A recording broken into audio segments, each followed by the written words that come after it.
नमस्कार दोस्तों, जय जोहार। मैं कौशल तिवारी और बिहनिया संझा में आपका स्वागत है। रायबरेली और अमेठी की ग्राउंड रिपोर्टिंग करने दिल्ली से आए पत्रकार गौरव द्विवेदी की पिछले दिनों रायबरेली में तब पिटाई कर दी गई जब वे अमित शाह की सभा के लिए जुटाई भीड़ को पैसे दिए जाने को लेकर बातचीत कर रहे थे। 150-200 की संख्या में भाजपाई गुंडों ने उन पर हमला किया और इस कदर उन्हें मारा कि उन्हें अस्पताल में भर्ती कर दिया गया है, जहां उनकी हालत स्थिर है। तो दूसरी तरफ इस मामले को लेकर सियासत तेज हो गई है। शाह की मीटिंग में एक जर्नलिस्ट को बीजेपी वालों ने पीट दिया, मतलब अपने ही दोस्त को मार दिया उन्होंने। अब क्यों मारा?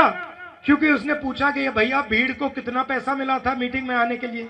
शायद ये मीडिया वालों में एक ऐसा अच्छा मीडिया वाला मिल गया जो इनसे डरा नहीं और उसको इन्होंने अमित शाह की मीटिंग में पीट डाला। छत्तीसगढ़ के पूर्व मुख्यमंत्री भूपेश बघेल उन्हें उस पत्रकार गौरव द्विवेदी को देखने अस्पताल पहुंचे। चुनाव में पत्रकार आपके कार्यक्रम कवर करने गए और उसमें आपके कार्यकर्ता यदि पत्रकारों की पिटाई कर रहे हैं, चलते चुनाव में जब ये स्थिति है तो जब चुनाव नहीं हो रहा है तब क्या स्थिति?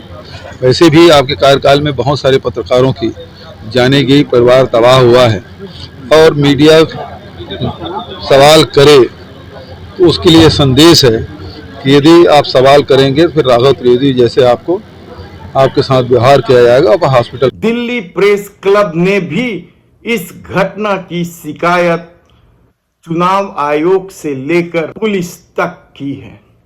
कहा जाता है कि उत्तर प्रदेश में योगी आदित्य राज का राज है, कानून का राज है, तो क्या वहां सिर्फ एक ही गुंडा है?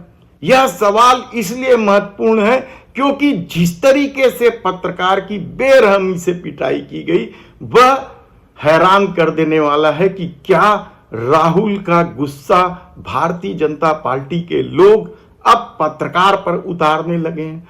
क्योंकि रायबरेली एक ऐसी सीट है जहां से भारतीय जनता पार्टी ने इस बार जबरदस्त तैयारी की थी, लेकिन राहुल गांधी के चुनाव मैदान में उतरने की वजह से उनकी सारी रणनीति फेल हो गई है।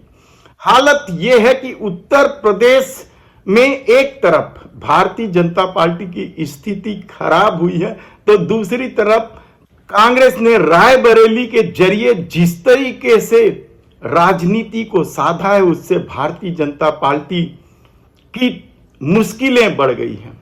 कहा जाता है कि पत्रकार गौरव द्विवेदी को मुल्ला समझकर पीटा गया, यह भी एक चर्चा, क्योंकि उनकी दाढ़ी थी। वे उन महिलाओं से बात कर रहे थे कि अमित शाह की सभा में आने के लिए किसने पैसे दिए। रुपया मिली है और ये लोग तो कह रहे 300 रुपया मिल रहे हैं।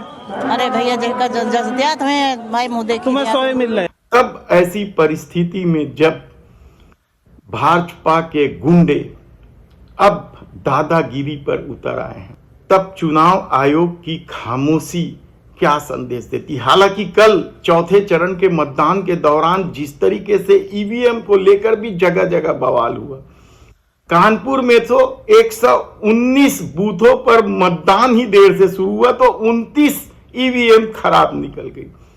और मिश्रा उर्फ टैनी यानी गृह राज्य मंत्री के खीरी लोकसभा क्षेत्र से तो यह खबर भी आई कि बटन साइकिल का दब रहा था और पर्ची कमल की रही।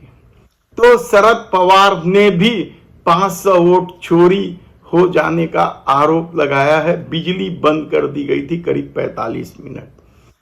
ईवीएम को लेकर बवाल पहली बार नहीं मचा है, पहले भी मचते रहा है। कभी भारतीय जनता पार्टी के लोगों की गाड़ी में भी ईवीएम बरामद की है चुनाव आयोग ने। तब ऐसी परिस्थिति में क्या रायबरेली की जो घटना हुई वह लोकतंत्र के हित में है? क्या भाजपाई गुंडों पर कार्रवाई होगी? पत्रकार तड़प रहा है अस्पताल, पत्रकार की पिटाई इस बेरहमी से की गई। आप खुद उसकी जुबान से सुन लीजिए। मारा है, भीड़ ने मारा है।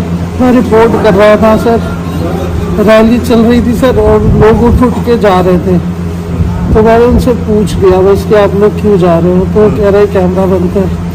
20-25 लोगों ने मिलके मुझे गालियां दी और पेट में बहुत मारा है सर। 100-150 घूंसे मेरे पेट में मारे।